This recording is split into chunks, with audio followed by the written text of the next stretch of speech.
wherever you are, invite yourself into this space. And as you take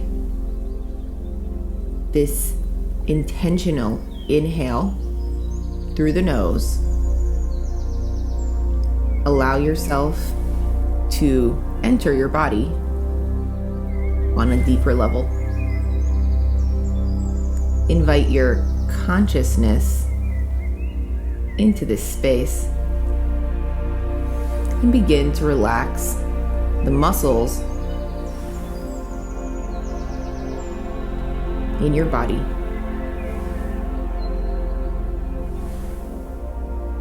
Softly exhale. And we're going to inhale again through the nose,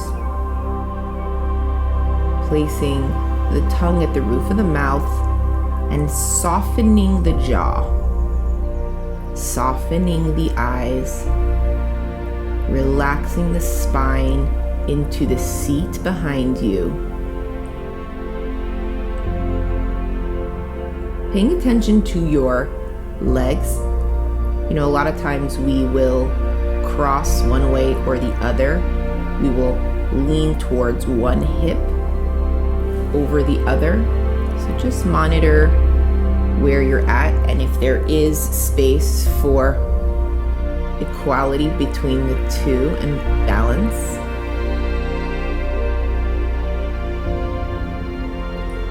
You can gently tuck your rib cage, dropping the shoulders, just moving slow. And softly exhaling. Feel free to exhale through the nose or slowly through the mouth as if you were exhaling into a straw.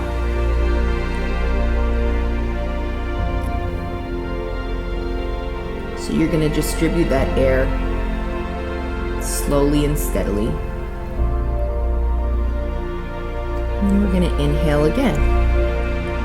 We're going to inhale through the nose and begin to fill the body with air. And it's like a balloon. Wherever we're blowing up a balloon, sometimes we need more air. So just keep on inhaling. The more you soften the muscles and the more you relax, the more air you will be able to get into your body because your muscles are not contracting. So the job here is just to invite yourself into this space. Not to worry if you're doing it right or wrong, but just to allow yourself to do what you're doing.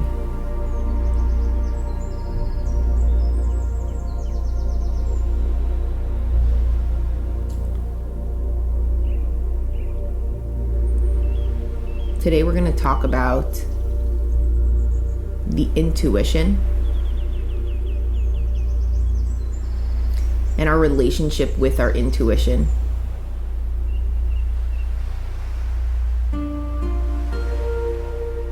Which is primarily trusting ourselves. But at every moment we are feeding our intuition.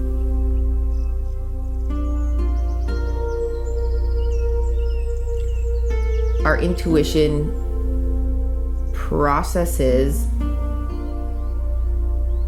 all the things that go on around us from the perspective that we see it.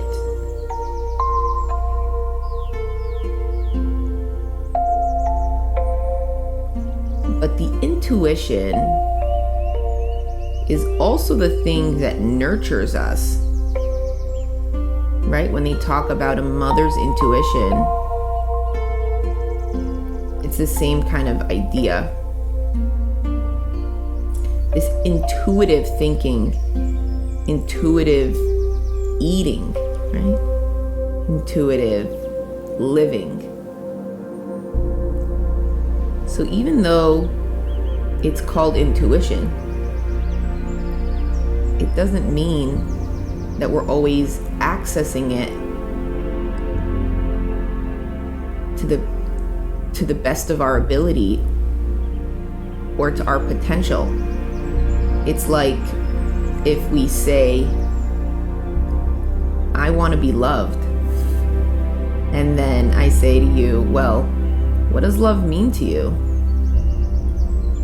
And then we think universally it's known, right?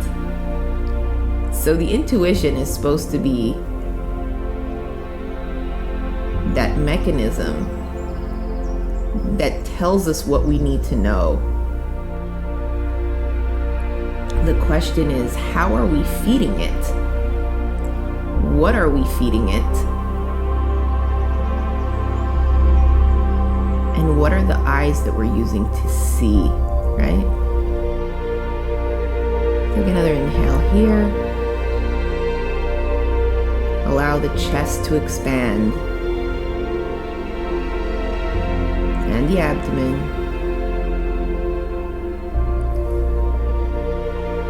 Allow the body to relax and really fill the space. And softly exhale.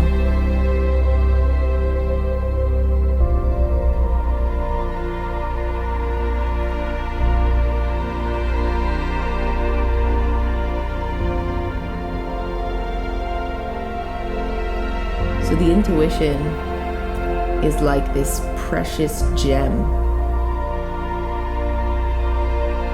And just like breath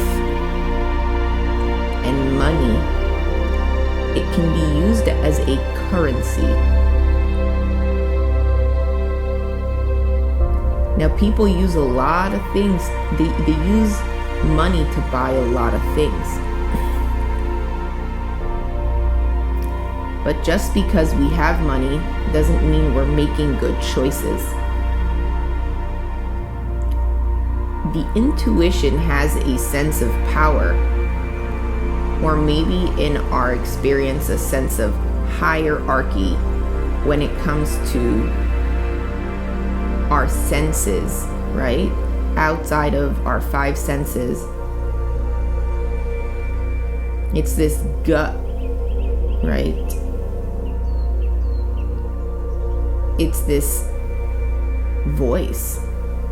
It's when we say we feel it in our gut and we know something. And what will happen is that our experience will be confirmed a lot of times. We'll be like, I know this is gonna happen, or I know this is good, or I know this is not. But then our suspicions are confirmed, right? So the thing is that yes, it is accurate. The question is, how are we accessing our intuition to the best of its ability, or to work in our favor? And that's what we want to do here. So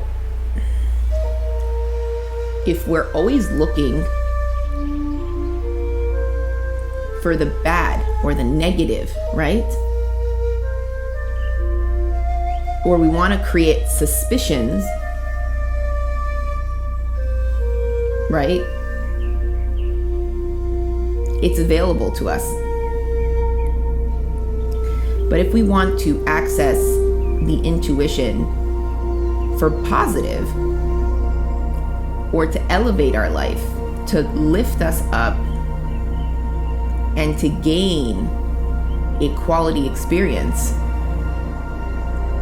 just like learning how money works and how to invest properly, it works the same way.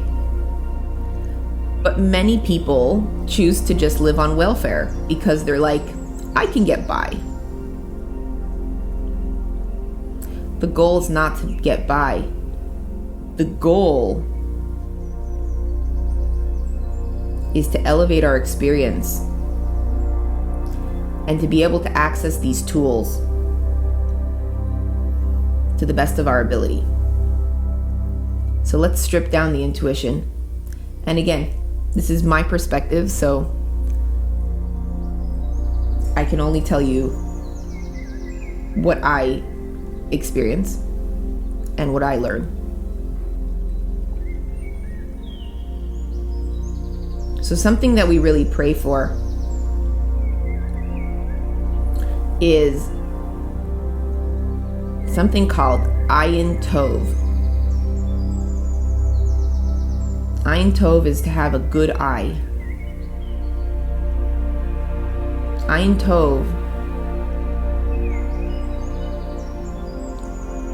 having a positive perspective and see things in a good light, is one of the greatest blessings we can have. And it's paired with a verse which has in it, so we should see malas chaverenu, which is we should see the qualities, the good qualities, the elevated qualities in our friends and the people around us. Now, when you think about the intuition is there to sniff out what is not good. It's like saying in court, you get a lawyer to dig into the negativity. That's one way to use it. It's also easier because so much of who we are and what we feed off of is this negativity of like, we are only good if somebody else is not good. So we are always constantly comparing ourselves due to the way society is built. But midos, which is character, has to be built with every single one of us from scratch. That means just like parents can feed themselves, but by feeding themselves, you won't get nutrition. You need to eat for you to feel satisfied and for you to grow. The same works with building character or building muscle, right? Character is the internal experience. What character does, midos, is it gives us the sense of measurement, right? Because midos is midah, which is measurement. It helps us measure things. So it's connected to the intuition. So it's very easy for us to lean towards the negative if we haven't gotten the right guidance. Now, the thing is, in life, a lot of people have this assumption that certain things just come with age and experience, and they're just natural, right? It's like, oh, it's my nature, right? And by saying that, it kind of gives us the pass for not having to gauge what we want and need.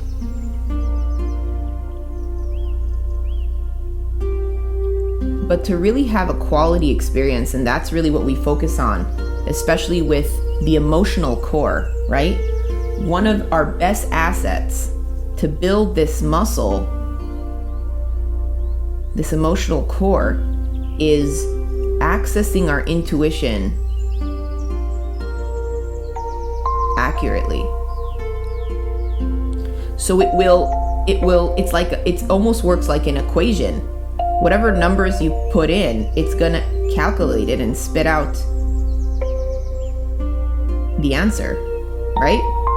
So if we're gonna keep on feeding that space a negative thought, oh, I think this person doesn't like me, or I think this person might be cheating me, or the world's not a good place, or I'm not good enough, right? Your intuition is going to take that, dig deep, and come back to you with a confirmation. And then you'll be like, you see, I was right. And you know what? It's 100% right. But it's there to give us the facts. So let's put in better equations. And so the goal of this is to redirect what we are feeding the intuition so that we can get the best results and perform on the best level possible. So how do you do that? So number one, realizing that the intuition is a tool. It's a tool, and that will help us understand that now we need to just be feeding it the right equations to be able to get the best experience. So how we do this is, number one, by doing what you're doing right now. Quieting the mind, quieting the noises, and slowing down.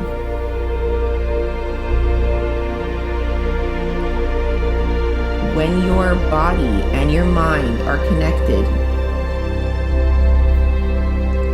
and the muscles are soft and relaxed,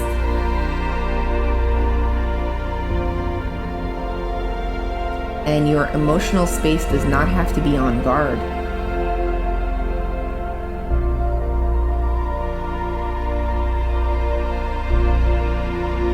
your sensitivities flourish. Your femininity has permission to appear. And it's much easier to access your intuition with accuracy and get an answer that has precision in this moment.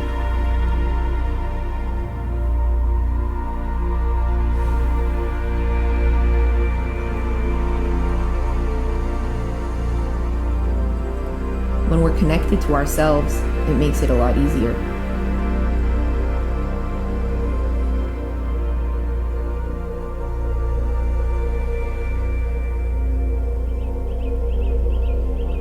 Because when we're sitting in this moment, in this space, if I ask you,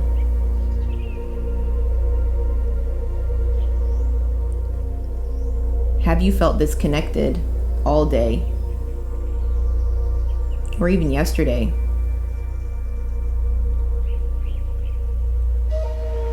Even for myself, the answer would be not as much as I would like. And for some reason, we feel like we need to leave this part of ourselves at home as we process the day. But this space is where our intuition flourishes the most. This is the space that we get the clearest answers.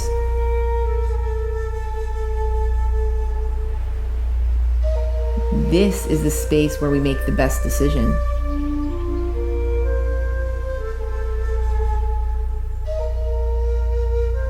Because it's easier to see everyone in a good light when you've given yourself permission to connect.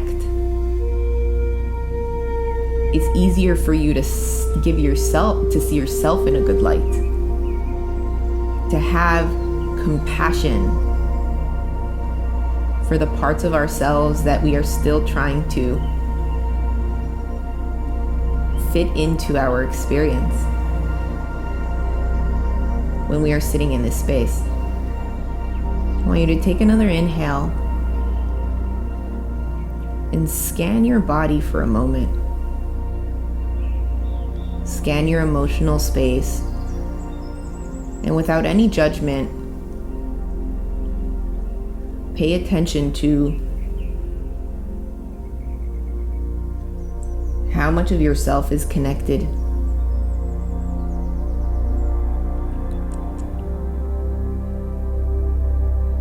And then softly exhale.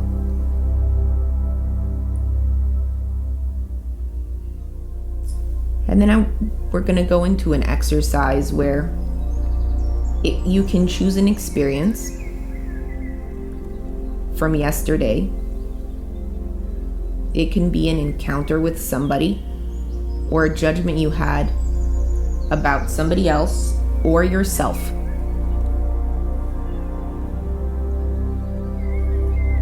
And I want you to just process what was the reaction, the narrative. If it was negative, right? Because we're trying to focus on something negative here. What it was. And if you said it out loud, you shared it with somebody, or you just thought about it.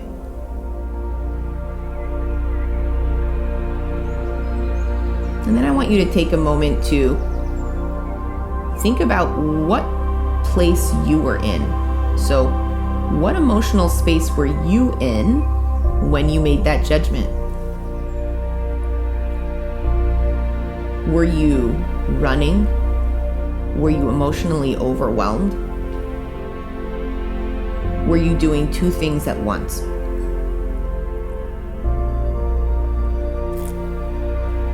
And I don't want you to judge yourself here, because again, we're working on building this muscle, not trying to focus on what's wrong with us. We're trying to elevate the experience. Now I want you to come back into this space, take another breath, and let this space that you're in, this calm, dominant space, be at the forefront of your experience. That softness. Meet yourself with that compassion. Inhale fully. Take one of the biggest breaths you've taken all day. Be as generous as you can. Because a lot of times when we think of something that we're not so happy with, we shorten our breath. So take in a deep breath here. And then softly exhale. Now I want you to, we're going to do this exercise where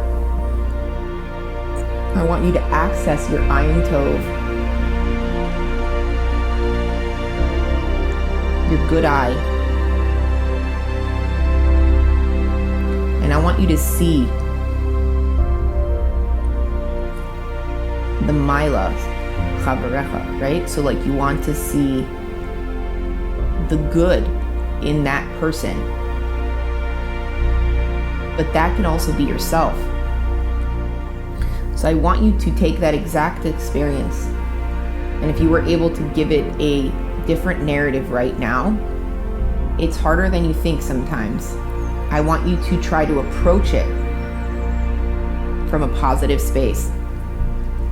So ask yourself, how would you approach it differently?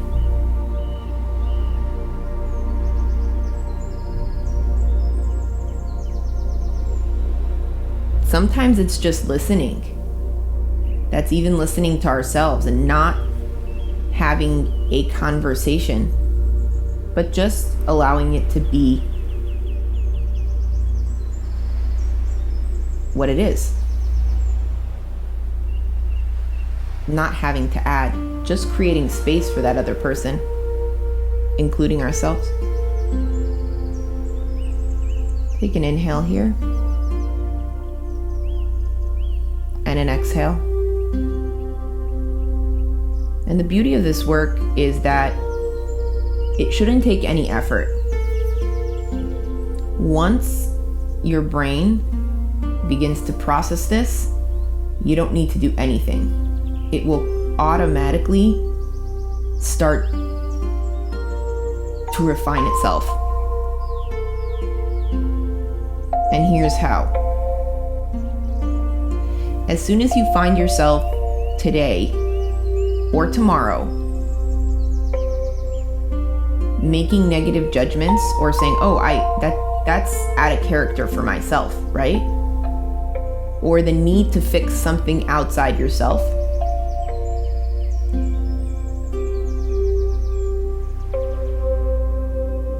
what usually happened is we've sped up. We started going faster than we needed, or we started creating the focal point outside of who we are. So we're deflecting.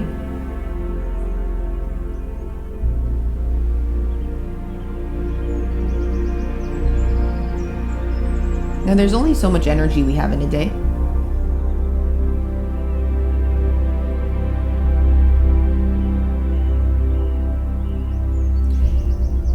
And the observer changes the observed.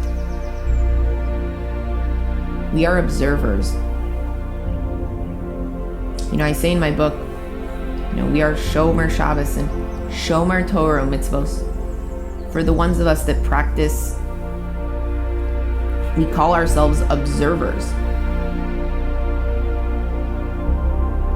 But the science of the observer, of the observer, is that just by observing, we change the observed.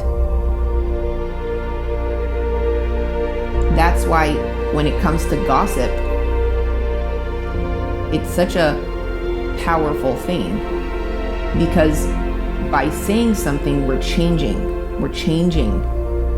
what we observed by saying, oh, okay, this person did something specific, and this is how the narrative is going to be shifted. So it's really understanding that the power is in the thinking itself and in taking responsibility to refine that process through slowing down. So the exercise that you're going to have is, when you do see yourself feeling that need to escape, feeling the need to judge, if that is yourself or somebody else, or there is a sense of discomfort, just remind yourself that even though your intuition might be telling you that something is right, it can be 100% right, but you want to access a different part of your intuition now, right? You want to only see good. Because by accessing the Ayin Tov, which is the positivity, seeing good, right?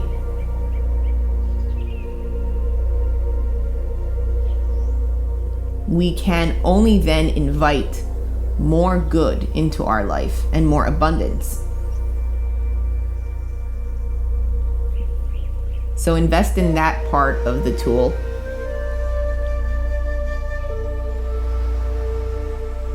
Thank you so much for joining me today.